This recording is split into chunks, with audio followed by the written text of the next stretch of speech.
डसी सर्प ने जब जा पुकारी, इंद्रमती अकुलाए।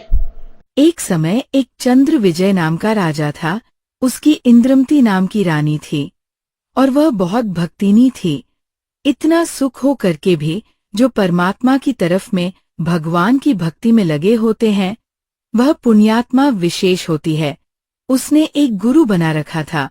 गुरु ने ये कहा था कि भगवान विष्णु, भगवान शिव की भक्ति करनी चाहिए, 68 तीर्थों पर जाना चाहिए, एकादशी का व्रत रखना चाहिए। तूने पिछले जन्म में बहुत पुण्य कर रखी है, घने धर्म कर रखी, जिस कारण से तू रानी बन गई। आगे ऐसी ही अच्छा जीवन प्राप्ति के लिए आप साधु संतों को भोजन कराया कर। वैसे तो आए अतिथि को भी भोजन कराओ, उसका भी पुण्य है, लेकिन भगत संत को भोजन कराने का न्यारा ही फल मिलता है। उसने ये सोचा कि साधु संतों को भोजन कराना अनिवार्य है। उसने एक अपना नियम बना लिया कि मुझे भूल ना पड़े।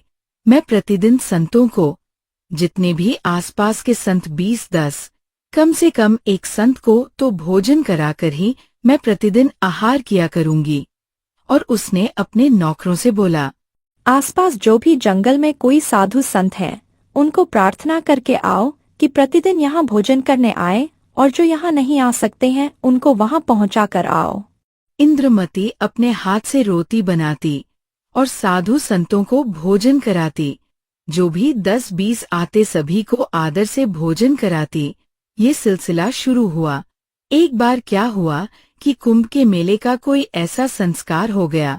कुंभ के मेले पर हरिद्वार में चले गए सभी साधु संत पर भी लेने के लिए, और पैदल आना जाना होता था, तो 10-15 दिन का प्रोग्राम उनका बनता ही बनता था।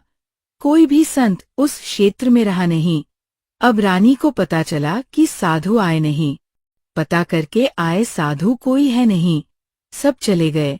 सबकी झोपड़ी खाली पड़ी हुई थी। पता चला कि वो तो तीर्थ रमन पर चले गए। मैं आहार करूंगी नहीं जब तक कम से कम एक संत को भोजन न करा लो।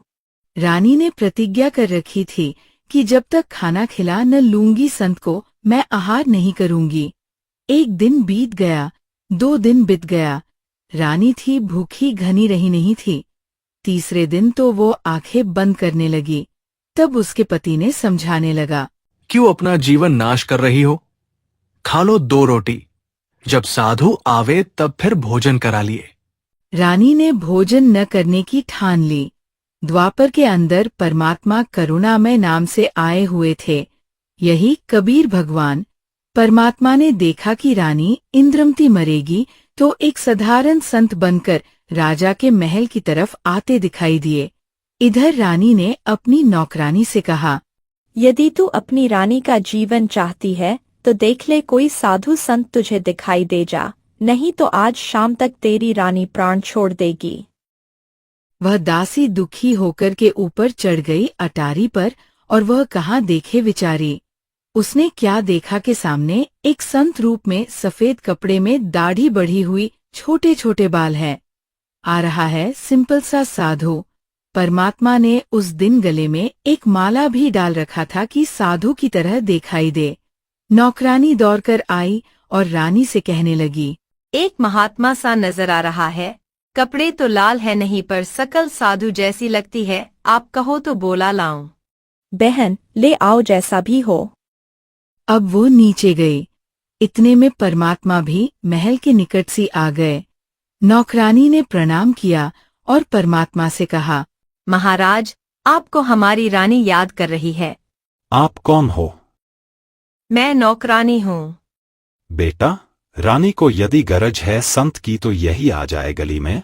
हम किसी के घर जाया नहीं करते, और हम घर जाएं और उसका पति कह दे तू आया किस लिए, उसने गरज है तो यहाँ आ जाएगी। उसने जाकर बता दिया कि साधु ऐसे ऐसे कह रहा है, तो उसको और पकी जज गई कि एक नंबर का महात्मा है। रानी ने कहा, पकड़ मेरा हाथ और सहारा दे, ले चल मुझे ऐसे महापुरुष के दर्शन करा दे। मर जाऊंगी तो भी अच्छा है।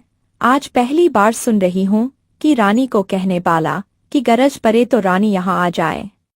रानी जाकर देखा तो चेहरा विश्व में सबसे सुंदर थे कबीर भगवान, और चरणों में मत्था टेका और कहा, महाराज भोजन कीजिए, आहार कीजिए। चल बेटा, आहार कर लेते हैं। बैठ गया, जाकर एक आसन लगा दिया।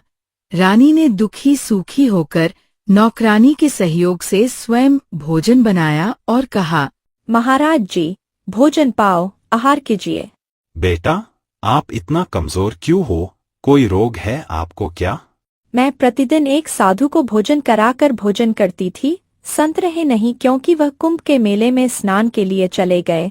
आज तीसरा दिन आ गया महाराज जी, आप न आते तो मर जाती। भोजन परमात्मा के पास रखा तो परमात्मा ने कहा, बेटी, मेरा शरीर भोजन करने का नहीं है। मैं तो खाऊं या ना खाऊं, सदा एकरस रहता हूँ। जी ठीक है, भोजन नहीं खाओगे तो मैं भी नहीं खाऊंगी। मरना मंजूर है मुझे, मरना ही मुझे उचित है। मैं अपना प्रतिज्ञा भंग नहीं कर सकती। ठीक है, ला बेटा, भोजन कर लेता हूँ। परमात्मा ने भोजन किया, फिर रानी से पूछा, बेटा, आपको यह हट किसने बताया? मैंने गुरुजी बना रखे हैं। हमारे गुरुजी बहुत अच्छे हैं। क्या साधना करते हो? श्री विष्णु जी की, श्री शंकर भगवान की, शेरावाली माता की और एकादशी का व्रत करती हूँ और तीर्थों पर भी जाती हूँ। परमात्मा ने अपना ज्ञान समझाना शुरू किया और बोला, बेटी, विष्णु की पूजा करती हो? कहाँ जाओगे और कितने दिन रहोगे? वह तो जितना धर्म मेरे होंगे उतने दिन रह लूंगी, फिर कहाँ जाएंगे पता नहीं। जो साधना आप कर रही हो, पुण्य दान कर रही हो, वो ठीक है। रानी भी बन जाएगी और स्वर्ग भी चली जाएगी, फिर पशु योनियों में अवश्य जाएगी। और यह आपके विष्णु, शंकर और ब्रह्मा सब नाशवान हैं। इनके भक्ति से मोक्ष नहीं होगा, अमर परमात्मा के भक्ति से अमर हो सकते हो। इसी तरह परमात्मा ने बहुत समझाया, पर इंद्रमती नहीं मानी और बोली, इस तरह की बातें तो यह संत आपस में खूब जानते हैं। मुझे अपना गुरु बिल्कुल मेरे हृदय में है। ठीक है बेटी, मैं चला। मान चाहे मत मान, मेरा फर्ज था तेरे को सच्ची बात बताने का। और आज से तीसरे दिन तुझे सर्प डसेगा। तीसरे दिन तेरी सर्प के डसने से मृत्यु होगी। ना तेरा गुरु बचा सकेगा, ना तेरा ब्रह्मा, विष्णु, शंकर बचा सकेगा, और न तेरा भक्तियोग मंत्र बचा सकेगा। ये कहकर महाराज जी उठने लगे तो रानी चरणों में पड़ गई। साधु संत झूठ नहीं बोला करते, ये सोचकर चरणों में गिर गई और कहने लगी, सचमुच महाराज जी। तीसरे दिन आगे तेरी शेष आयु नहीं है और 84 लाख योनियों में जाएगी। महाराज जी, फिर क्या करूं मैं मंत्र दूंगा बेटा, मंत्र जाप करिए और उस गुरुजी से बात भी मत करिए जो दुश्मन है तेरा। फिर रानी ने मंत्र दीक्षा ली और मन में सोचा कि देखूंगी तीसरे दिन क्या होगा। फिर परमात्मा बोले, बेटा, तीसरे दिन काल आवेगा और मेरे रूप में आवेगा। और एक ध्यान रखना, जो मैंने आपको मंत्र दिया है प्रथम, जब वह निकट आएगा तो पहले आप इस मंत्र का जाप करके और फिर प्रणाम करना। जब वह मैं आऊं यानी मेरे रूप में काल होगा, और तो भावुक होकर के बगैर मंत्र जाप किए चरण नहीं छूना। पहले मंत्र जप करना है और फिर चरण छूना है। परमात्मा ने उस समय विशेष हिदायत दी थी क्योंकि उसका अभ्यास नहीं था और रानी ने किसी को बताया नहीं। सोचा क्या पता सच्ची है कि झूठी। तीसरे दिन के 2 बजे के आसपास परमात्मा करुणामय के रूप में काल आ गया और कहा, इंद्रमती कहाँ है बेटा? इंद्रमती ने देखी गुरुजी आ गए। परमात्मा की बात याद आ गई और उसने प्रथम मंत्र जाप कर दिया। उसके प्रथम मंत्र के प्रथम नाम से ही एकदम उसका स्वरूप बदल गया और विकराल शरीर और लंबे दांत और मोटी मोटी आंखें, यह विक्रांत शरीर दिखाई दिया। तब उस काल ने देखा कि तेरा तो इसने आवरण उतार दिया और काल ने कहा, अब तो बच गई, तेरे पास मंत्र जबरदस्त है, तुझे फिर देखूंगा। रानी अपने गुरु जी के 100 शुक्र मनाए और अपने नौकरों को राजा को बताती है, काल आया था, मेरी मृत्यु होनी थी, मैंने बनाए हुए गुरुजी ने मेरी उम्र बढ़ा दी। काल जब आ जाता तो क्या तुमको छोड़ जाता? ये तुमने ऐसे ही कहती रहती हो। कोई कुछ कह दे उसकी बात मान जाती हो। रानी वापस आया, 100 शुक्र मनाए और लेट गई ठाट से। इतने में काल सर्प बनकर आया और रानी को डस लिया। डसते ही रानी के आंखें खुली और सर्प को जाते हुए देख लिया और शोर मचाया। डस ली, सर्प ने डस ली, दौड़ के आओ, सर्प ने डस ली। नौकर नौकरानियां लठ लेकर दौड़ कर आया। लंबा महल था राजा का। सर्प जाता दिखे सबको, मोरी में से निकल गया। रानी अचेत हो गई, मृत्यु को प्राप्त हो गई। राजा ने वैद्य बुलाए, डॉक्टर बुलाए, गार्डू बुलाए, सब कुछ कर लिया। सबने मृत घोषित कर दिया। तब परमात्मा आ गए। जीन नौकरानी ने देखे थे उस दिन भगवान को। उसने कहने लगी, महाराज जी, आपकी शिष्या को सर्प ने डस लिया। सर्प से मृत्यु हो गई। हाहाकार मच गई।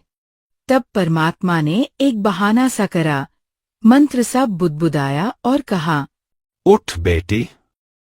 1 सेकंड में रानी खड़ी हो गई। बोलो सद्गुरु देव की जय।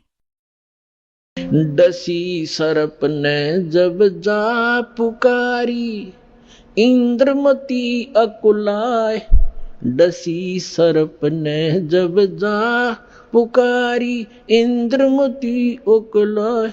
आपने तुरंत करी सहाय बेरूली, मंत्र सुनाने वाले। आपने तुरंत करी सहाय बेरूली, मंत्र सुनाने वाले। धन धन सतगुरु सत कबीर, भक्त की पीड़ मिटाने वाले। भक्त की पीर मिटाने वाले। धन धन सतगुरु सत कबीर।